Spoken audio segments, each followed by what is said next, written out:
ምዕራፍ 20 የእስራኤልም ልጆች ማኅበር ሁሉ በመጀመሪያው ወር ወደ ጺን ምድረ በዳ መጡ። ሕዝቡም በቃዴስ ተቀመጡ። ማርያምም በዚያ ሞተች፣ በዚያም ተቀበረች። ለማኅበሩም ውሃ አልነበረም። በሙሴና በአሮንም ላይ ተሰበሰቡ። ሕዝቡም ሙሴን ተጣሉት፣ እንዲህም ብለው ተናገሩት።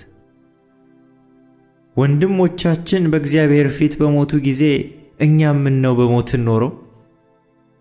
እኛ ከብቶቻችንም በዚያ እንሞት ዘንድ የእግዚአብሔርን ጉባኤ ወደዚህ ምድረ በዳ ለምን አመጣችሁ? ወደዚህ ክፉ ስፍራ ታመጡን ዘንድ ከግብፅ ለምን አወጣችሁን?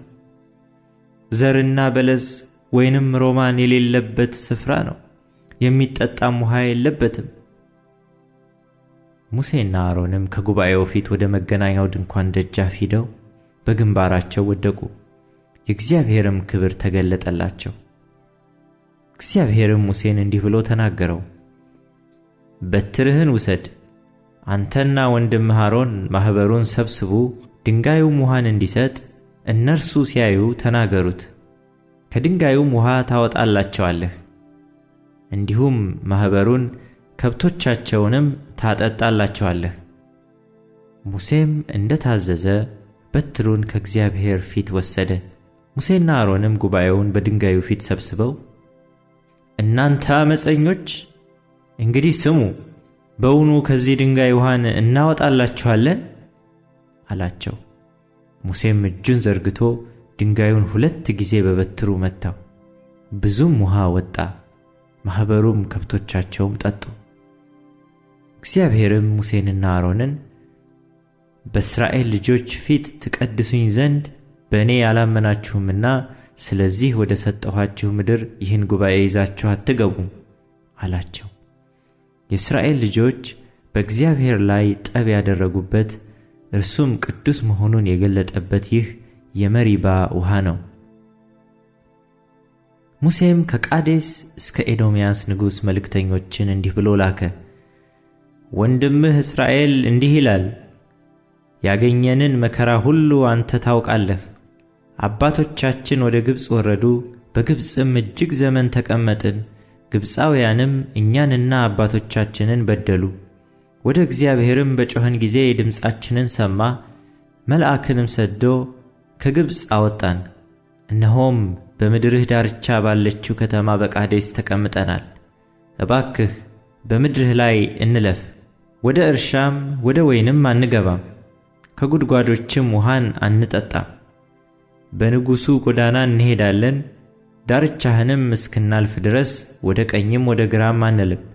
ኤዶምያስም በሰይፍ እንዳልገጥምህ በምድሬ ላይ አታልፍም አለው። የእስራኤልም ልጆች በጎዳናው እንሄዳለን፣ እኔም ከብቶቼም ከውሃህ ብንጠጣ ዋጋውን እንከፍላለን፣ ሌላም ምንም አናደርግም፣ ብቻ በእግራችን እንለፍ አሉት። እርሱም አታልፍም አለ። ኤዶምያስም በብዙ ሕዝብና በጽኑ እጅ ሊገጥመው ወጣ። ኤዶምያስም እስራኤል በዳርቻው እንዳያልፍ ከለከለ። ስለዚህ እስራኤል ከእርሱ ተመለሰ። ከቃዴስም ተጓዙ። የእስራኤልም ልጆች ማኅበር ሁሉ ወደ ሆር ተራራ መጡ። እግዚአብሔርም ሙሴንና አሮንን በኤዶምያስ ምድር ዳርቻ ባለው በሆር ተራራ እንዲህ ብሎ ተናገራቸው። አሮን ወደ ወገኑ ይከማች፣ በመሪባ ውሃ ዘንድ በቃሌ ላይ ስላመጻችሁ ለእስራኤል ልጆች ወደ ሰጠኋት ምድር አይገባም። አሮንና ልጁን አልዓዛርን ይዘህ ወደ ሆር ተራራ ላይ አምጣቸው። ከአሮንም ልብሱን አውጣ፣ ልጁንም አልዓዛርን አልብሰው። አሮንም ወደ ወገኑ ይከማች፣ በዚያም ይሙት።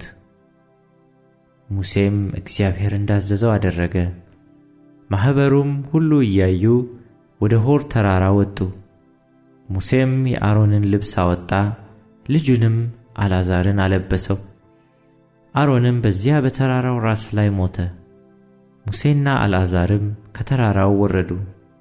ማኅበሩም ሁሉ አሮን እንደ ሞተ ባዩ ጊዜ የእስራኤል ቤት ሁሉ ለአሮን 30 ቀን አለቀሱ።